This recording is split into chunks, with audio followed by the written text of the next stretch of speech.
But years later, I returned and uncovered a horrifying truth. My sister hadn't just taken my place.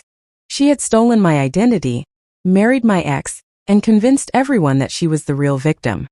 I was always the responsible one, the quiet one, the one who stayed home when my younger sister snuck out the window at night. But guess who got blamed when things went wrong? Every single time. So one day I did something unforgivable in their eyes. I disappeared. Let them believe I ran away. And I never looked back. But I never thought I'd have to return. And when I did, I uncovered the darkest truth of all. They didn't want me back. Because my sister had already taken my place. Growing up, I was the good daughter. Not because I wanted praise, but because I was terrified of doing anything wrong. My sister, Layla? She was chaos in a pretty dress.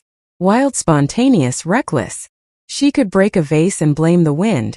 And somehow I would be grounded for not closing the window. She once cheated on a math exam, blamed me for tutoring her wrong, and I got banned from tutoring altogether. Every mistake she made, I paid the price. And my parents, they'd sigh disappointed and say things like, "Why can't you take responsibility for once?" Or worse, "She's younger, but so much more mature." But they didn't see what I saw. The parties she lied about, the boys she snuck in, the pills she took, the things she stole. They didn't want to see it. Because to them Layla was sunshine, and I was just the shadow behind her. It all came crashing down the night the car was wrecked. Layla had snuck out drunk, high, and angry after a fight with her boyfriend. She took my car keys, my ID, my wallet, and when she crashed into a light pole at 3 a.m., she told the cops her name was mine. They called my parents, told them I was drunk driving, told them I nearly killed a pedestrian. When I got home from the night shift at the diner, they were waiting. Furious. Disgusted. I tried to explain. I wasn't there. I was working. Check the time card, the cameras. But my mother slapped me. My father said, "You finally embarrassed us beyond repair." Layla? She stood behind them, tears in her eyes, fake as always.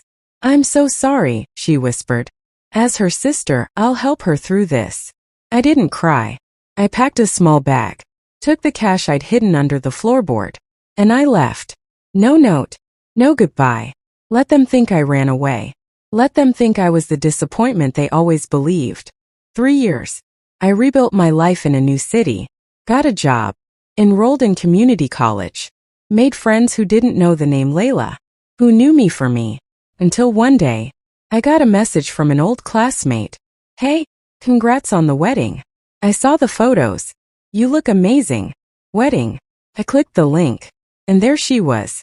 Layla, wearing my grandmother's wedding dress, standing in the backyard of my childhood home, smiling next to my high school boyfriend.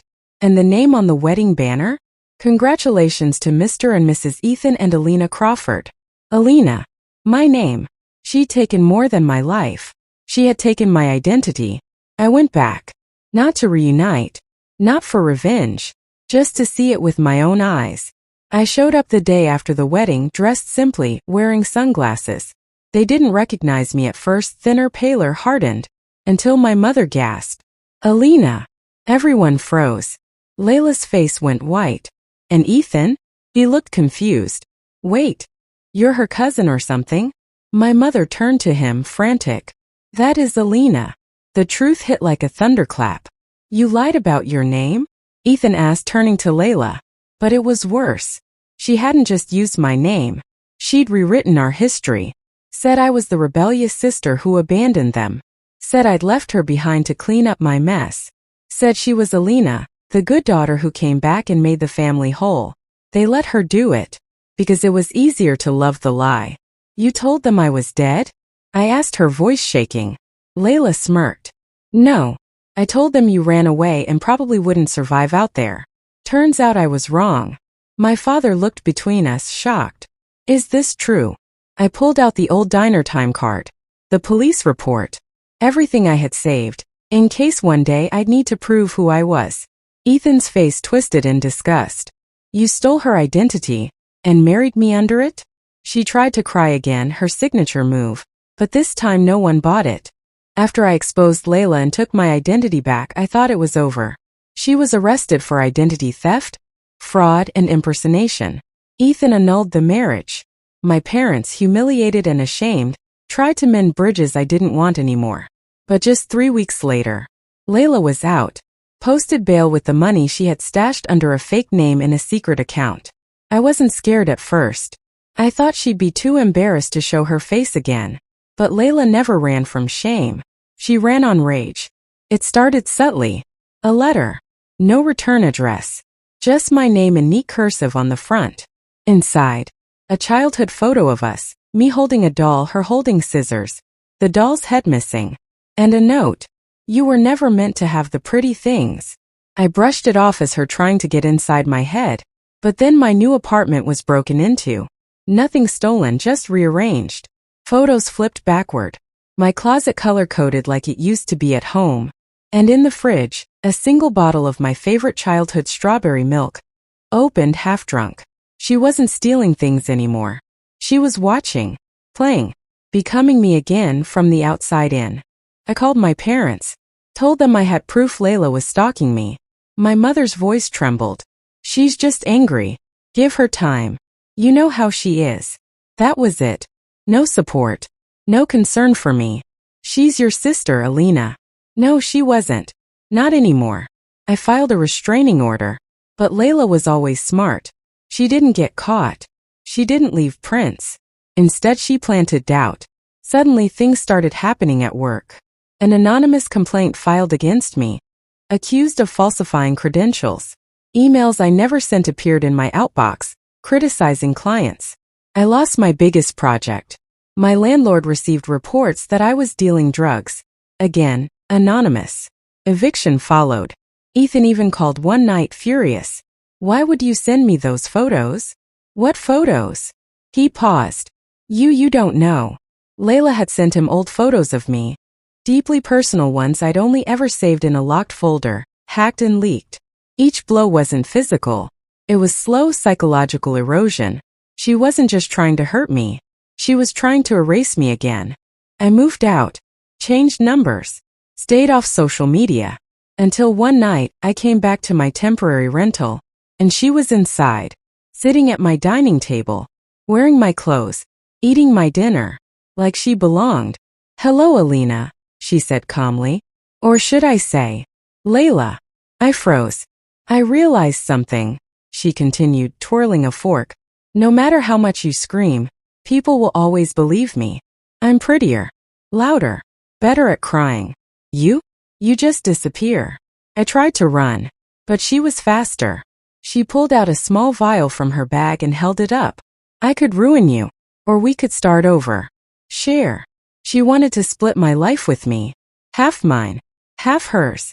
She wasn't trying to destroy me anymore. She wanted to merge. Like some twisted psychological twin, she thought if we blended back into one identity, no one would question her lies. I knew what I had to do. I played along, nodded, sat down, pretended to give in, let her believe I'd break. Then I texted a preset emergency code from under the table. Within minutes, the police arrived. But here's the real twist. She let them take her. Calm, smiling, like she wanted it. Why? Because in her mind she had already won. And the next day I found out why. An online forum, Anonymous Underground, had been flooded with lies about me. Fake stories, fake testimonies, photos doctored with AI. A digital version of me twisted and ruined. Layla had built a backup plan. If she couldn't be me, she'd make the world hate me. She's back in custody now. Psychological evaluation. No trial date set. Her lawyer claims mental instability. And me? I'm rebuilding again. But everywhere I go I wonder, is she really gone? Or is she just waiting? Because some people don't want your life. They want to be you. Layla was finally behind locked doors. Psych ward. High security. Doctors said she was deeply disturbed but not dangerous. They were wrong. Because even from inside those walls, Layla was still pulling strings. And I had no idea how far her reach would go, until I found out she wasn't trying to escape. She was building an army. The first thing that unnerved me? The letters. Not to me but to strangers. I got a message on Instagram from a girl named Natalie. Hey, I don't know you, But someone named Layla gave me your name in therapy group. She said you needed support. I ignored it. Then another message came. A man named Jordan, same story. And another. And another. They were all patients at the same facility. And they all had something in common. They believed Layla was the victim. She told us about her sister, the manipulative one who ruined her life. She said you stole her identity and got her locked away. Don't worry. We believe you're sick, not evil. They weren't threatening me. Not yet. But they were watching. Tracking my posts. Commenting on my photos. One even showed up at my workplace pretending to apply for a job. One evening, I got a call from Dr. Myers, the psychiatrist in charge of Layla's case. He sounded hesitant. Alina, I'm not supposed to share this, but I think you're in danger. I froze. She's charismatic, intelligent. She's not trying to escape. She's recruiting. She's manipulated half the ward into believing she's some sort of martyr. She says you're the abuser, that you've been trying to erase her since childhood. My voice cracked. And you believe her? A pause. No, but others do.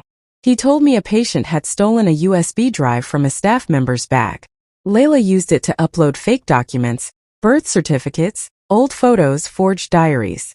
All painting her as me. She was rewriting our story again, this time digitally, legally, medically. Weeks later, I received a court summons. Layla had filed a petition. She wanted to be declared mentally fit and released. Her defense? That I had a history of psychosis. That I had framed her in a jealous rage.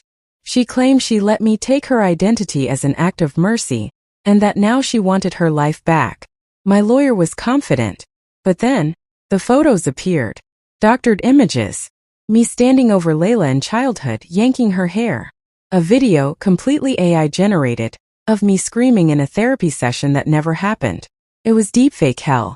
Even the judge looked confused. But the final twist? Layla appeared in court, not in hospital clothes. In a soft pink dress. Hair brushed. Makeup subtle. Smiling sweetly as she waved at me. Like a bride on her wedding day. Like she knew she'd already won. I lost the case. Not because they believed her. But because the evidence cast enough doubt to send her to a halfway house instead of continued psychiatric care. Supervised. Monitored. But free to go out. Use the internet. Meet people. She's still under restrictions, they said. But Layla had never needed freedom to do damage.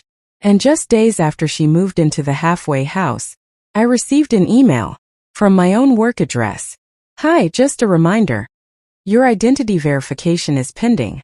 Please update your employment documents under the name Layla Crawford. She was trying to flip the system again. This wasn't obsession anymore. It was war. I stopped playing defense. I hired a digital forensics team. They traced the fake videos, the IP addresses, the hacked accounts. And what they found? A private online group called The Real Alina. Dozens of people. Many anonymous. Sharing stories supporting Layla, defending her lies. And at the center? A moderator who posted under the handle Sister Zero. We traced the account. Guess where the IP came from? Dr. Myers' office. The same doctor who warned me. Who said he didn't believe her. He was part of it. Layla is now back in custody. So is Dr. Myers. The digital group was shut down. And the courts formally restored my identity. But I don't celebrate. Not really. Because somewhere in the back of my mind, I still see her smile. I still hear her voice whispering from the shadows. You might have won this time. But I'm always just one lie away. Stay tuned for the next video to find out how it will end, because the deeper the lies go, the harder it is to tell who's really in control. And trust me, Layla isn't finished yet.